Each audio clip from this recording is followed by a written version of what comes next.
Hey, y'all. Happy third week of distance learning. Just wanted to come in, come in hot on chapters 11 and 12 of Wayside School Gets a Little Stranger by our man Louis Sachar. Hope y'all have been keeping up with the book. If not, no big deal. But go back and read the first few chapters with me first. That way you can know what's going on. Let's just hop right into it. Let me share the screen with you. All right. Chapter 11. Voices. My name is Mr. Gorf, said the man who stepped out of the closet, and surprising as it may seem, the children weren't afraid. It was his voice. His voice was full of discomfort and wisdom, like an old leather chair in a dusty library. It didn't matter what he said, it felt good just to listen to him. He was a handsome man, with neatly combed brown hair and clean fingernails. He carried a brown briefcase. Nobody even noticed that his nose had 3 nostrils. Since I am going to be your teacher for the next few months, let me tell you a bit about myself. I was born in the Himalayan mountains in a town called Kathmandu. Kathmandu? Said Terence. Cool. Everyone laughed. They weren't laughing at Terence. There was something about the name of that city and the way Terence said it. Terence's voice was like a rusty drain pipe. Have you ever been married? Asked Allison. Allison's voice was like a cat walking across a piano. I would try to do the voices like that, but how am I supposed to make my voice sound like a rusty drain pipe or a cat walking across a piano? Listen, I'm sorry. I'm sorry.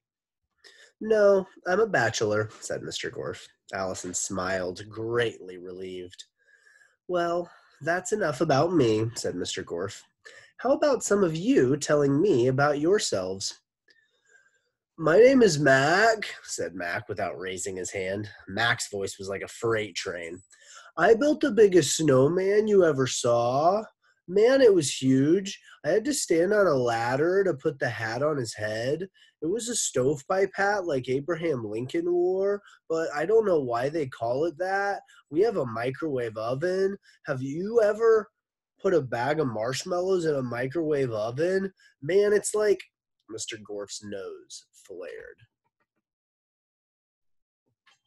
His right nostril flared to the right, his left nostril flared to the left, and the hole in the middle seemed to get larger. Matt coughed. He tried to speak, but no words came out. Thank you, Mac, said Mr. Gorf. Anyone else? Dee Dee raised her hand. Yes, young lady, said Mr. Gorf. Dee Dee giggled. She liked the way he said young lady. My name is Dee Dee, she said. Her voice was small but full of energy, like a super ball. I like soccer and Ninja Turtles. My favorite... Mr. Gorf's nose flared. Dee Dee lost her voice, too. What's next? Who's next? Asked Mr. Gorf. Yes, the girl in the polka dot shirt. My name's Mauricia, said Mauricia. I have 2 brothers and 1 sister. Mauricia's voice was like a pineapple milkshake. Mr. Gorf sucked it up through his nose. Hey, what's going? Said Todd. Todd was silent. Look at his nose, shouted Eric Bacon. Eric Bacon had nothing else to say. Nobody say anything, Jenny tried to warn. Her voice disappeared up Mr. Gorf's nose. Soon, the class was quiet. Mr. Gorf's middle nostril had snorted all of their voices, except for Allison. She remained silent. She knew she'd only get 1 chance to speak, and she had to wait for just the right moment. What good little boys and girls you are, said Mr. Gorf. So nice and quiet. Ha ha ha, he laughed. Of course, this isn't my real voice, he said. I stole this voice from a gentleman I met in Scotland. He touched the tip of his nose. This is my voice, he squawked. If a donkey could talk, and if the donkey had a sore throat, and it spoke with a French accent, that was what Mr. Gorf's voice sounded like. But what he said next was even more horrible than his voice. Mrs. Gorf was my mommy. The children sat frozen in their chairs, too scared to move. Suddenly, there was a knock on the door. Mr. Gorf touched his nose. Who is it? He asked in the pleasant voice he stole from the Scottish gentleman. Mrs. Mush, said Mrs. Mush from the other side of the door. I just came up to say hello and welcome you to Wayside School. That's very nice of you, Miss Mush, said Mr. Gorf, but we're very busy right now. Maybe we can get together for tea and crumpets sometime? Miss Mush giggled. That sounds very lovely, she said. By the way, Mr. Gorf, are you married? No, I'm single, said Mr. Gorf. So am I, said Miss Mush. Miss Mush, shouted Allison. Help, Mr. Gorf is taking... Mr. Gorf's nose flared. Did you say something, Allison? Asked Miss Mush. Mr. Gorf touched his nose, then spoke, this time using Allison's voice. Mr. Gorf is taking us...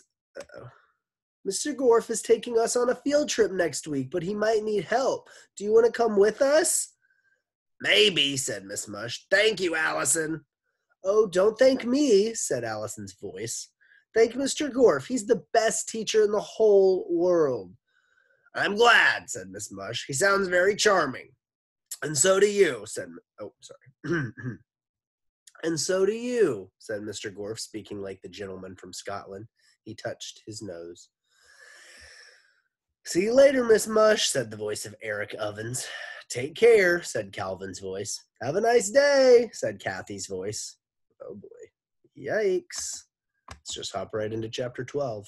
Nose. Let me take a little sip of this coffee. Mr. Gorf locked the door. I don't want any more interruptions, he said. Very quietly, Leslie slipped a piece of paper out of her desk.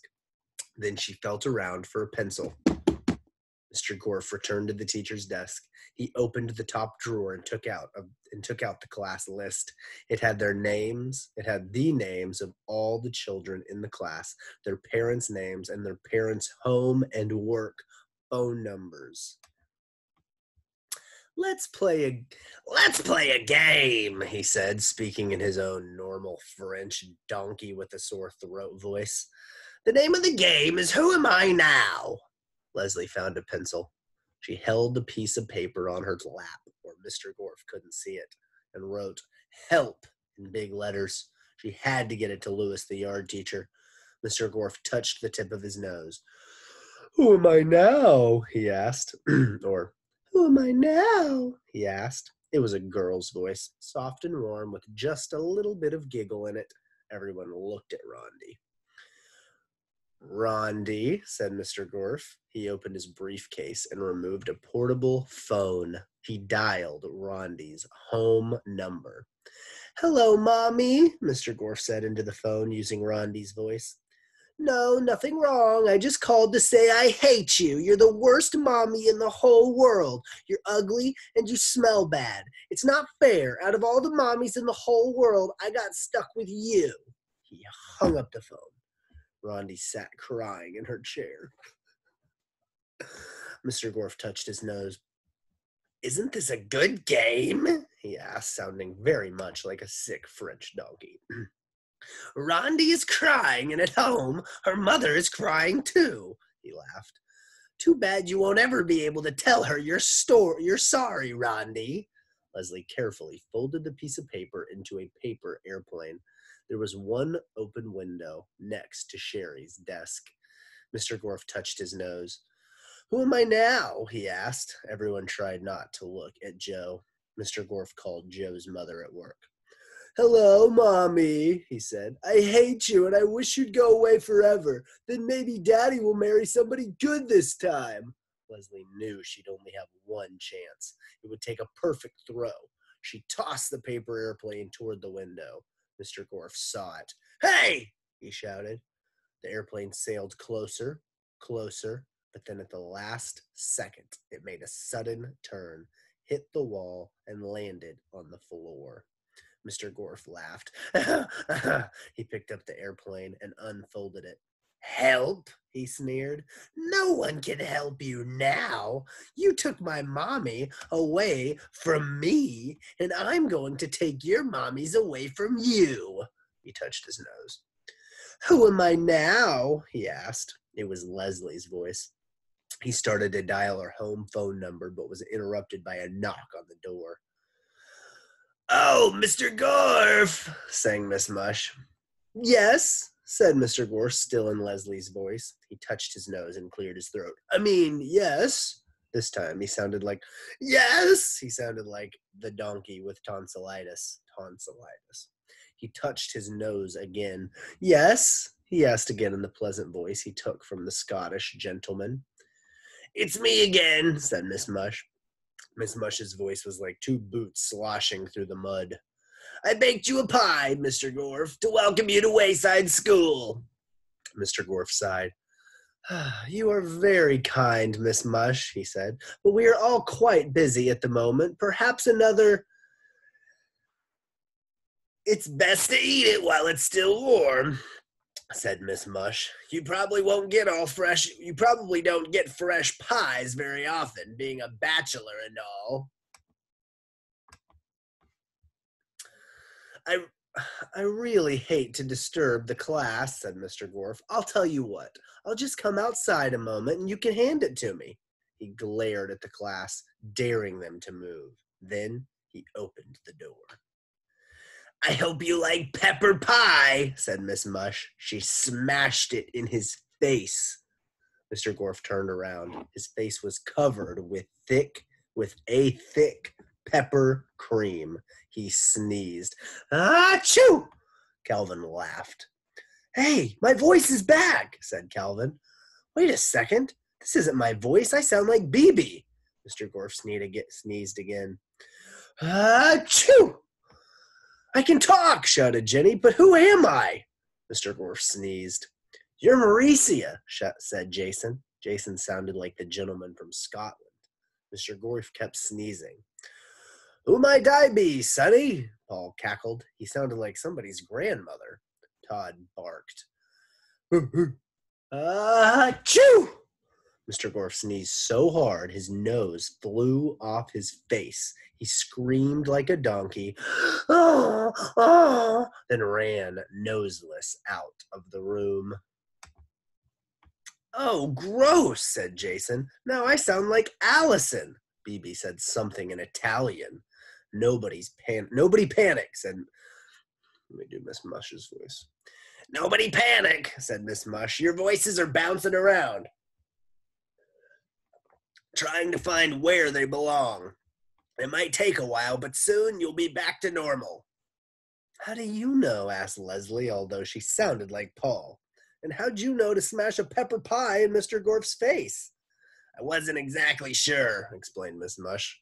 But when I came up the first time, I heard Kathy say, have a nice day.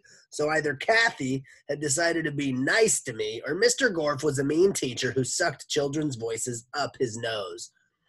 She shrugged. I just didn't think Kathy would be nice. Maybe if you learn to brush your teeth, muttered Kathy. Mr. Gorf's nose lay on the floor. Miss Mush picked it up and put it in her apron pocket. It will go good in spaghetti sauce, she said. Soon, all the children had their real voices back. Rondi and Joe called their mothers on Mr. Gorf's portable phone and told them they loved them. While far away in a small village in Scotland, a man who hadn't spoken for 20 years turned to his wife and said, Top of the morning to you, Tilly. Boy, this book is crazy. I love Wayside School. All right. Well, that's chapters 11 and 12. There's going to be a quiz below. Yeah. I hope y'all are doing well. I love y'all and I miss y'all. Talk soon.